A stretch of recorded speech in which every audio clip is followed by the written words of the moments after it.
de hoje você vai ver as alternativas para fortalecer o turismo internacional no Brasil, numa entrevista com o novo presidente da Embratur, Eduardo Sanovics. E mais, saiba qual é a grande aposta da maior rede de fast food do mundo no mercado brasileiro, com o presidente da McDonald's, Marcel Fleshman. Você vai ver também as dicas do nosso consultor empresarial, Luiz Marins, e um show de voz e beleza com a cantora Adriana Mesadri. Tudo isso e muito mais no Show Business que está começando agora, direto dos seus estúdios no Grand Hyatt Hotel, em São Paulo.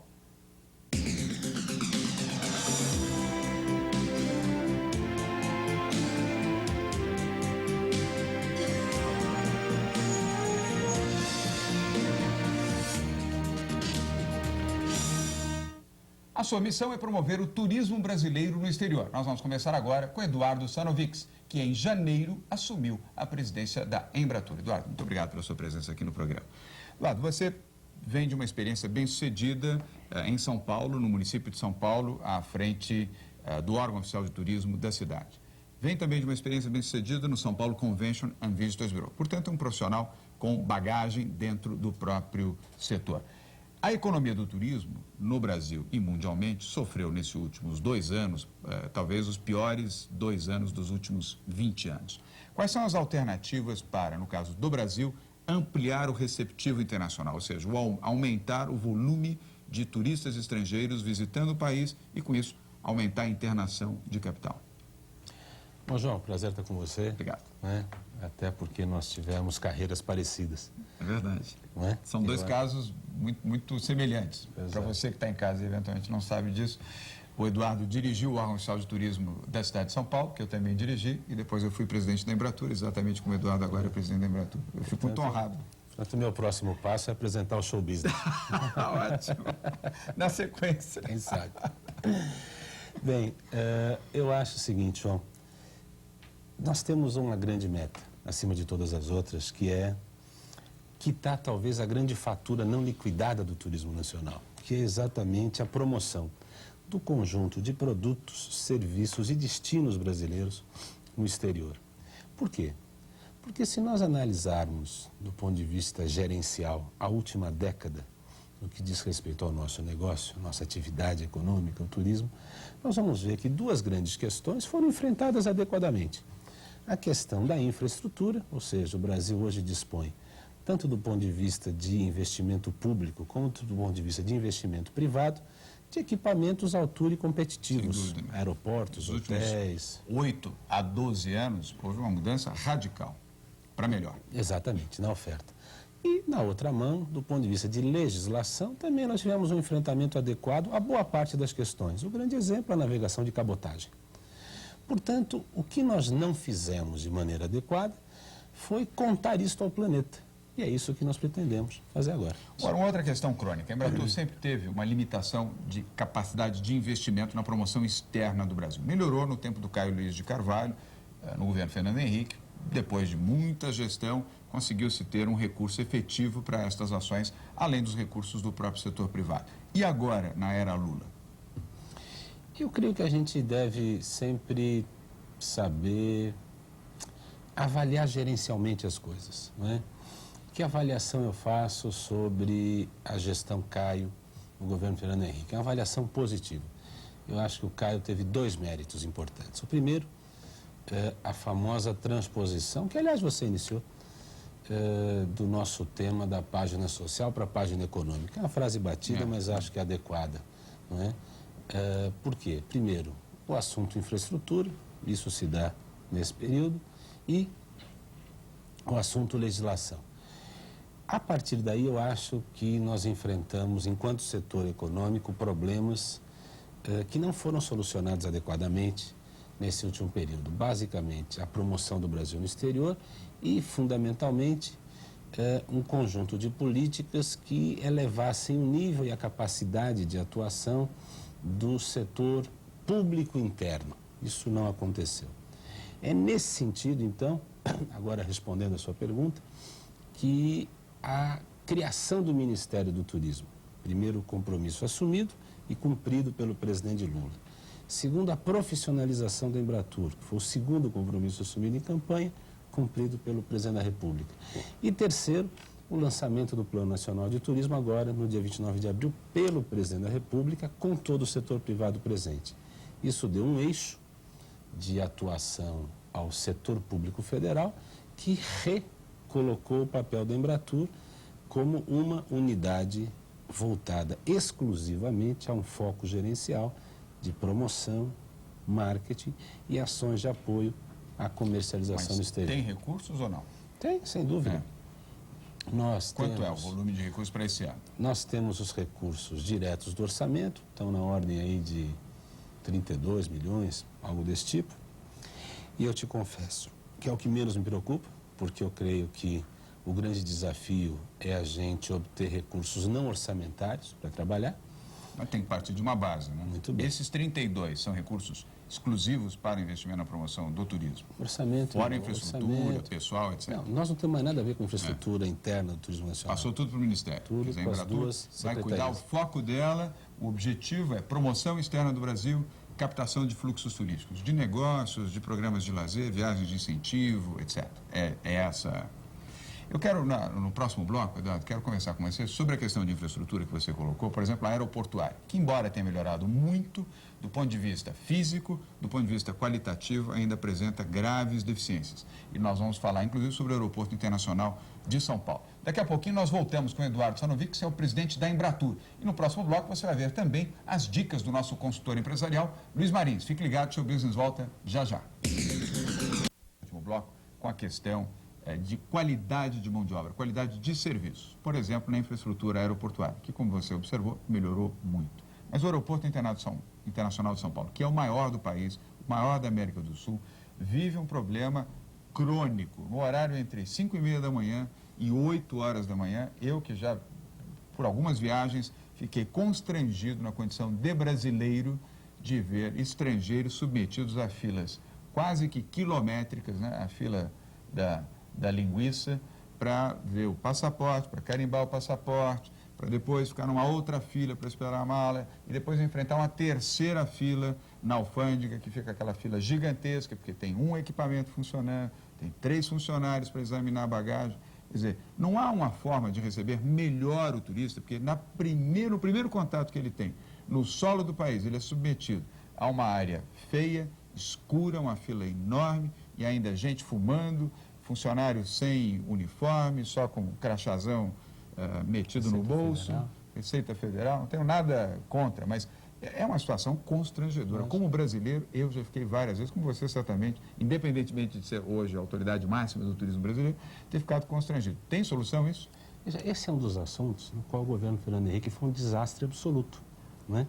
É isso que a gente precisa dizer claramente ao país, sabe, João? Eu acho que a gente precisa entender o seguinte, nós tivemos avanços, e no caso do turismo, grandes avanços. Agora, a gente não pode fazer de conta que tudo deu certo, né? Quer dizer, o mesmo Muitas desastre... coisas deram certo, outras coisas não. O que não deu certo, você tem que corrigir. O mesmo desastre econômico, como acabou o governo, se deu, por exemplo, nesse assunto que há décadas se comenta, não é?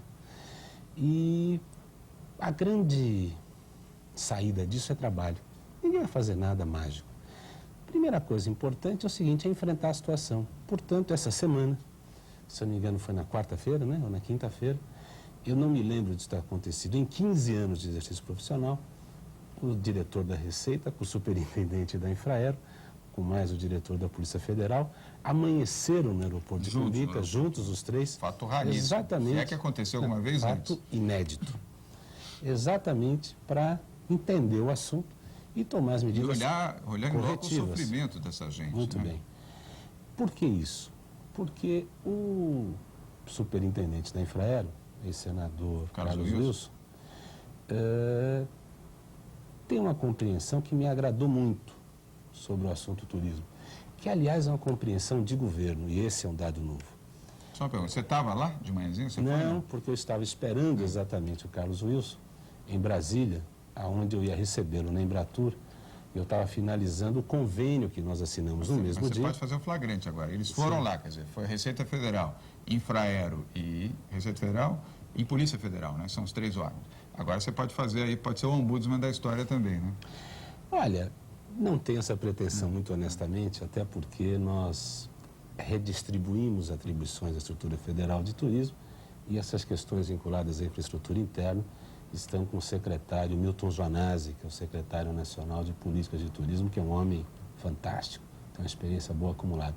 Mas só para finalizar a pergunta anterior, nós fechamos um convênio com a Infraero, no qual, por meio do qual nós vamos trabalhar em algumas questões voltadas a fluxo de aviões, tentando aí fazer com que eles tenham outros pousos no Brasil, mas agregando mais 14 milhões àquele volume inicial de recursos que eu mencionava, que não são orçamentários. São e isso é voltado para a melhoria da qualidade de serviços? Não, isso é voltado para a promoção no exterior. A promoção no exterior. Mas voltando ao tema de serviço, porque promoção no exterior eu já percebi que você vai bater firme, esse vai ser teu foco, esse vai ser teu grande objetivo. Mas, por outro lado, para que não aconteça a situação de constrangimento de grupos, por exemplo, um dia eu estava voltando do exterior, percebi que no meu voo era uma viagem de incentivo de uma grande corporação que tem subsede no Brasil. Eu fiquei, se eu pudesse me esconder em algum lugar ou me transformar em mexicano ou algo do gênero, porque eu fiquei constrangido de ver esse grupo de executivos. Tinham dois profissionais da Polícia Federal, tinham 8 guichês, 2 guichês funcionando, um para os brasileiros e um para os estrangeiros. Quer dizer, uma falta é um desrespeito fazer 250 pessoas esperarem numa fila, um profissional, todo mal ajambrado, a gravata de lado, uma coisa. Só faltava dizer, pô, esses chatos vêm me fazer acordar cedo aqui para trabalhar, por que vocês não chegaram 10h30 da manhã e vêm chegar aqui 15 para 6 da manhã? Né?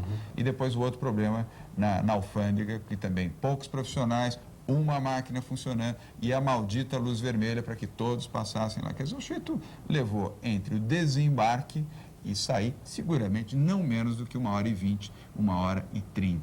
Quer dizer, realmente o pior cartão de boas-vindas que você pode dar para um turista. Então, todo o esforço da Embratur que você fez para promover, para fazer o workshop na França, na Itália, na Espanha, nos Estados Unidos, no Canadá ou na Argentina, parte desse esforço fica comprometido quando o sujeito chega aqui.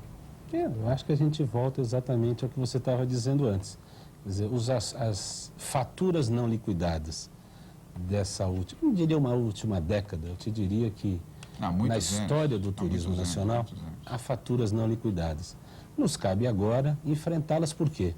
Porque quando toda essa equipe se dispôs a assumir a gestão do turismo nacional, ninguém nos disse que ia ser fácil e nenhum de nós era novato na história.